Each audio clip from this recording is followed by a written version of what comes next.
In less than a year, 12 victims lost their lives inside that small. The story? In the heart of Milwaukee, specifically in apartment 213. Inside, a young man named Mark sat on the couch, his body heavy and eyes struggling to stay open under the influence of a sedative slipped into his juice. Jeffrey Dahmer sat across from him, cold and still, wearing a faint, eerie smile as he watched his victim lose control. Instinctively, Mark grew anxious, trying to stand and dress himself while stuttering, "Jeffrey, I have to go. My friends are waiting for me." At that moment, Jeffrey's smile vanished, and his eyes turned into voids of darkness. He rose calmly and, without a word, wrapped his hands around Mark's neck, squeezing with all his might.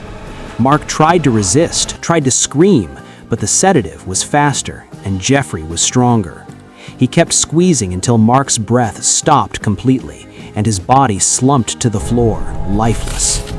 Jeffrey walked coldly toward the kitchen, pulled out an electric saw, and began dismembering Mark's body piece by piece, feeling a strange sense of relief, as if he finally owned Mark, and that now he would never leave him. The origins, the broken home. To understand how this monster was created, we must go back to 1960, the year Jeffrey was born into a home that was a ticking bomb. Jeffrey wasn't born evil, he was a forgotten child. His father, Lionel, was an ambitious chemist whose life revolved around labs and research, a way to escape the domestic hell and the bouts of rage and depression that afflicted his mother, Joyce. The mother lived on sedatives, screaming and collapsing, while the father locked himself in his office or fled to the university. Jeffrey stood in the middle, seeing parents who were physically present but emotionally absent. Things worsened when his brother David was born. His mother stopped seeing him entirely. There were no hugs, no kind words. This void began to be filled by something else, a macabre obsession with animal remains. Jeffrey started collecting dead squirrels and cats from the road, dissecting them in the garage. When his father saw his interest, he mistakenly thought it was scientific curiosity and taught him how to clean bones using strong acids. Lionel didn't know that in that moment, he was handing his son the manual for his future crimes. The psychology, why men and why the dead.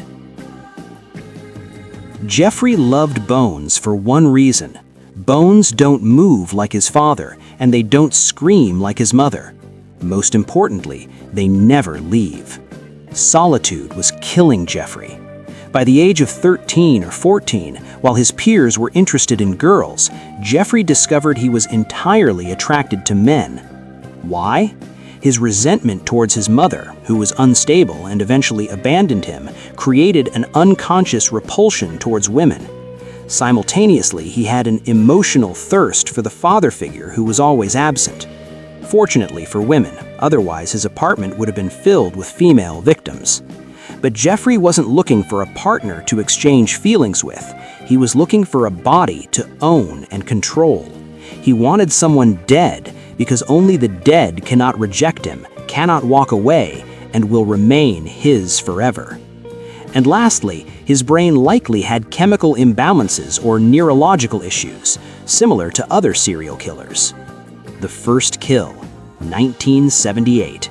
In 1978, the home completely collapsed. His mother took her younger brother and fled, and his father left to live in a hotel, leaving 18-year-old Jeffrey entirely alone in a dark, sprawling house for weeks. During this period, Jeffrey lost his mind. The terror of being rejected by those closest to him made him decide he would never be abandoned again. One night, he brought a young man home for sex. When the young man tried to leave, he killed him with a dumbbell, dismembered him, and buried him in the yard. In most of his later cases, he killed simply because his guest said, "I'm leaving." This was his first taste of absolute control. Jeffrey Dahmer wasn't just evil. He was a product of chemical flaws, an unstable mother, and an absent father. The grandmother's house. People think Jeffrey Dahmer started in the Milwaukee apartment, but the truth is the monster practiced in his grandmother's house. Behind the old lady's back, he began writing the most horrific chapters in history.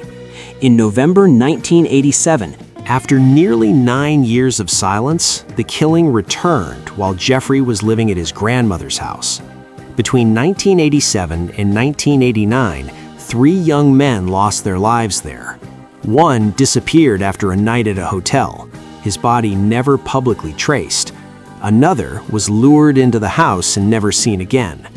A third became the first victim from whom Jeffrey kept physical remains as a twisted form of control.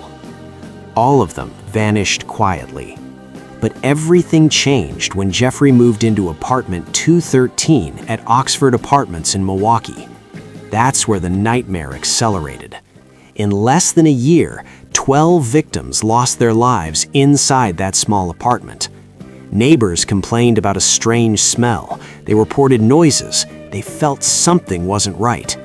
Jeffrey always had an explanation: a broken freezer, spoiled meat, strong chemicals, and somehow it worked.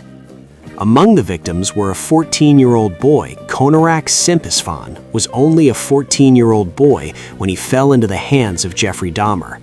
In a horrifying attempt to create a living zombie he could control, Dahmer injected acid into the boy's brain. After the procedure, Dahmer left the apartment to buy more beer, leaving Konarak alone. Miraculously, the boy managed to escape. He stumbled out into the street, naked, bleeding, and severely disoriented. A crowd of concerned neighbors gathered around him, and the police were called to the scene. Suddenly, Dahmer arrived, appearing eerily calm and composed. He lied to the officers, claiming, "This is my boyfriend. He's 19 years old. We just had a lover's quarrel, and he's had too much to drink." The shocking tragedy is that the police believed him. Despite the boy's visible injuries and his clear inability to speak or stand, they handed the child back to his killer with their own hands. Dahmer led Konarak back inside, where he murdered and dismembered him, literally mocking the staggering incompetence of the system that had just delivered him a victim. By this point, Jeffrey was no longer seeking connection, he was seeking control. Apartment 213 became the place where his obsession reached its peak until one victim escaped and everything collapsed. 17 lives in total, and the horror had been living one wall away from ordinary families the entire time. The end finally came in July 1991, when a victim managed to escape while still handcuffed and alerted the police. When the officers entered the apartment, they were struck by the stench of death. Upon opening the refrigerator, they found severed human heads. Inside the cabinets, they discovered complete skeletons, polished and organized as if they were in a museum. Jeffrey Dahmer, the man who was once a small boy taught chemistry by his father and abandoned by his mother, had become one of the most gruesome serial killers in history. Even in prison, there was no remorse. He continued to provoke other inmates until one of them lost his temper and crushed Dahmer's skull with a metal pipe in the prison bathroom in 1994. Jeffrey died in a manner as violent as the way he killed his victims, leaving behind a chilling legacy of how familial neglect and an obsession with control can transform a human being into a monster that consumes human flesh just to feel less alone. There is nothing more dangerous to a human than another human. Stay tuned for more videos where reality is stranger than fiction. Support us with a like and share.